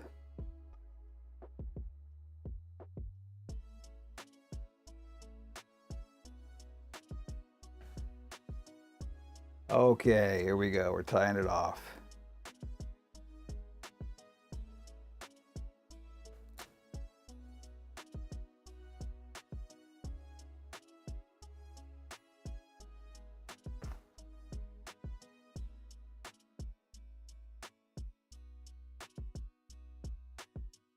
To the accompanying sounds of chill beats from streamtunes.com. Chill beats to make puppets by. Okay. There we go. That turned out all right, relatively even. Shall we see if they move? Probably not a lot, actually. My guess would be these don't have a lot of secondary motion because they're just not big enough. They have to be past a certain size to really flop around well, but let's see how it looks. Very thankful you're sharing all these tips and tricks live. I appreciate it as much as the building and the talking. You're welcome. Happy to do it. We're building a community here, right? So there we are. Hello. Yeah, no, we haven't got a lot of motion there, but that's all right. They still look pretty good. It's still, pretty robust, all things considered. So there we go. So next, we're gonna get the eyes. God, those are gonna look real good. Look at that. Yeah. We're gonna get the eyes, we'll get some teeth happening, we'll get a tongue, we'll do the whole thing. It actually would go pretty quickly from this point on, but unfortunately, we are out of time. So, like I said, go to operationpuppet.com, get on the socials, and you can see the finished product. You should do a Cyclops variant of the ogre at some point. I've done a couple of Cyclopses, although never with fleas. I've only ever done Furclops a couple times, but which is literally what I called it too, Furclops, which is funny. So yeah, there we go. That'll do it, I think, for this week. We did another stream. Go us. So thank you, as always, for joining me. OperationPuppet.com. All of the links are there. If you are interested in more banter this time about video games, unlike this time, you can join the Pixels and Puppets channel, our second channel, which is new-ish. And yeah, hopefully we'll see you this weekend. And if not, we will see you next week. And have a good rest of your week, everybody. See ya.